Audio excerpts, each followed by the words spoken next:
My name's Curran Bhatia, and we are talking the biggest stories in boxing. We're debating. Biggest free agent in boxing has a home. Triple G signs with DAZN. My question for you, Curran, was he really going to go anywhere else? Was it DAZN or nowhere for Triple G? Well, that's the million-dollar question. He took a long time making this decision. Obviously, he had the two fights with Canelo. They didn't go his way. In the court of public opinion, they maybe did go his way.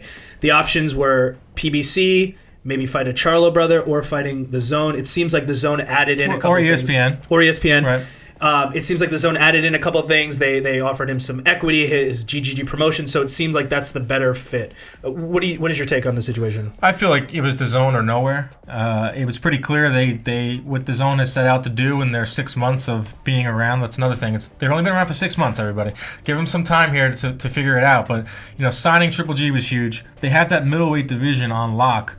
Triple G's a guy, he can say that he doesn't want to chase belts anymore and he just wants to make big fights. I mean, he still wants Canelo. He still wants the belts. He still wants all the glory. In my opinion, it was DAZN or nowhere. That's the question. What does he have left? He just turned 37 years old. He fought Canelo twice? He probably thinks he won both fights. Does he want to go back and fight this guy again? Yes. That's the question. Or is he going to say, hey, I'm 37 years old.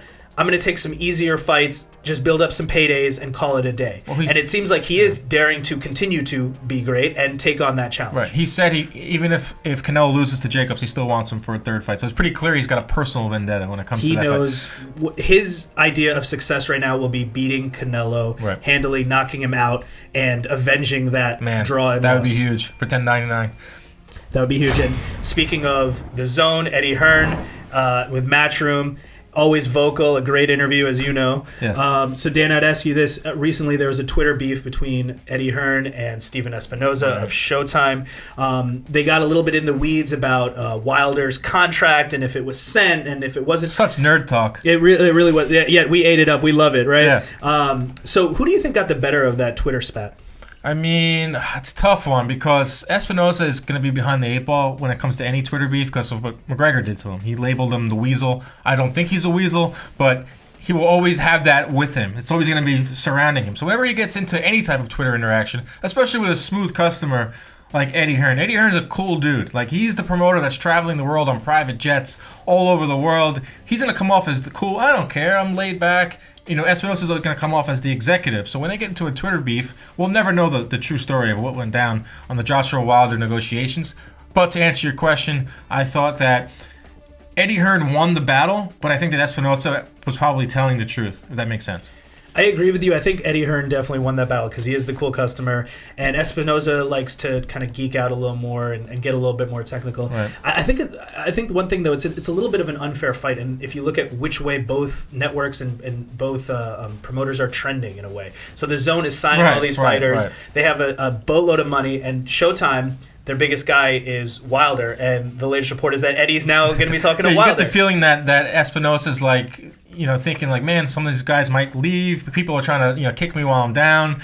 Yeah, I do sense that as well. So, what I said though, are you really on Twitter if you haven't gotten to a Twitter beef? No, absolutely not. Yeah, so that's another thing to keep an eye on. Like, in the world of boxing, it's like if you're not fighting in the ring, right, you're fighting on Twitter. But a fight we do want to see in the ring, we talk about Eddie Hearn and his stake with Anthony Joshua and having the big-time heavyweights fights. I'm going to ask you this question. It's probably the biggest question in boxing, and it's about the biggest men in boxing, and that's the heavyweights. Which fight will we see first in the heavyweight division? Between the big top three guys, they're all undefeated, Anthony Joshua, Deontay Wilder, and Tyson Fury. I think even though the public wants to see Wilder versus Joshua next, everyone wants to see that. I want to see that. You want to see that.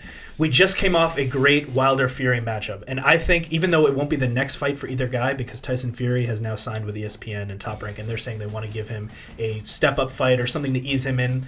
It's not going to be the next fight, but I think the fight after that is going to be the rematch, Fury versus Wilder. Really? That's what you and where is that going to be on? That's the question. I think it depends on how Wilder's deals and meetings go with the DAZN, and I think that's going to have a big impact on it. Yeah, of course. But that's the fight. I think that fight will happen before we see Joshua Wilder. What do you think? I totally disagree. I think Wilder Joshua happens next, It happens on DAZN. It happens for $9.95, and we see it in the fall of 2019. I really think that Deontay Wilder, if this is true, if he goes and he has this meeting with DAZN, he goes in there with Lou DiBella, goes in there with Shelley Finkel and Al Heyman, and they meet with John Skipper, there is no way that Deontay Wilder is walking out of that meeting without a deal in place. So therefore, I think it's Anthony Joshua and Deontay Wilder this fall. Las Vegas, right? $9.99. We finally see the fight, and then it's Tyson Fury who's on the outside looking in. It's kind of funny how that's all working. I'm going to paint a picture for you as a boxing fan this fall.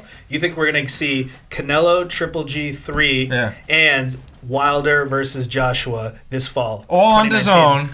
And they're just gonna that takes them off. That's their what they need. That's how John Skipper said that he's at a 3 right now when it comes to subscription. How he's happy about that. After that happens, he's gonna be at a 12. He's gonna be out of the park. He's gonna be like, man, we get too many subscriptions. They're turning us down.